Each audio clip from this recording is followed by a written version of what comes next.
દરેક નીતિની સામે કાયદાની રીતે ઊભો રહેતો SSK news channel. Surat police control રૂમમાં બોમ્બ મૂક્યાની ધમકી આપનાર આરોપીને ઉધના પોલીસે રાત્રે ઝડપી પાડ્યો હતો તો પોલીસને પરેશાન કરવા ફોન કર્યો હોવાનું આરોપીએ જણાવ્યું હતું। સુરતને બચાવવું હોય તો બચાવી લો। સુરત પોલીસ કંટ્રોલ રૂમમાં ફોન કરી સુરતમાં 3 સ્થળોએ બોમ્બ બ્લાસ્ટની ધમકી આપવામાં આવી હતી। જો સુરતને બચાવવું હોય તો બચાવી લો। રાત્રે 11:55 કલાકે 3 જગ્યાએ બોમ્બ બ્લાસ્ટની કરવાની ધમકી આપવામાં આવી હતી, જેને લઈ સુરત પોલીસ દોડતી થઈ ગઈ હતી અને ઉધના વિસ્તારમાં 3 જગ્યાએ બોમ્બ મૂક્યાની વાત કરતા તપાસ કરતા કોઈ સંદિગ્ધ વસ્તુ મળી ન હતી તો પોલીસે રાત્રે જ ફોન કોલ ટ્રેસ કરી આરોપી અશોકસિંહને ઝડપી પાડ્યો હતો અને પૂછપરછ કરતા તેણે પોલીસને પરેશાન કરવા ફોન કર્યો હોવાની કબૂલાત કરી હતી। ગઈકાલે સુરત શહેર કંટ્રોલ રૂમમાં એક કોલ આવ્યો હતો।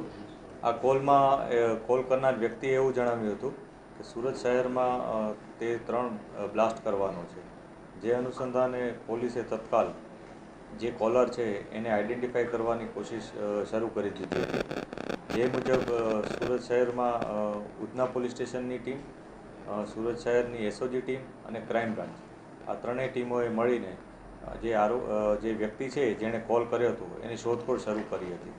તેના માટે આ ત્રણેય ટીમોએ એક સાથે મળીને આખી રાત ઉધના શહેર પોલીસ સ્ટેશન વિસ્તારમાં જ્યાં એની ઇન્ફોર્મેશન આવી રહી હતી ત્યાં કોમ્બિંગ કર્યું હતું અને એની આરોપીની શોધખોળ શરૂ કરી હતી।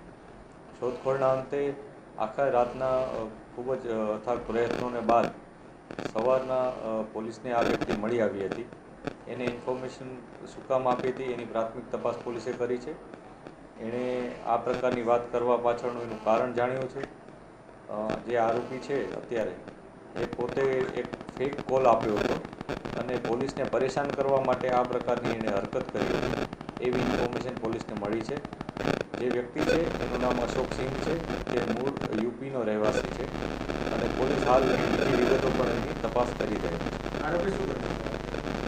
જે આરોપી છે અશોકસિંહ એણે અત્યારે છૂટક કામકાજ કરે છે અને લોડિંગ એક પ્રકારનું છૂટક કામકાજ કરે છે તથા કોઈ જગ્યાએ જ્વેલર્સમાં પણ નાના મોટા કામ કરે છે એ પ્રકારની માહિતી છે। અમે એની તમામ બાબતો અત્યારે વેરીફાઈ કરી રહ્યા છીએ। જે પણ બાબત એ પોલીસને જણાવે છે એ સાચી છે ખોટી છે એ તમામ હકીકત ઉપર પોલીસ કામ કરી રહી છે। દરેક નીતિની સામે કાયદાની રીતે ઊભો રહેતો SSK ન્યૂઝ ચેનલ।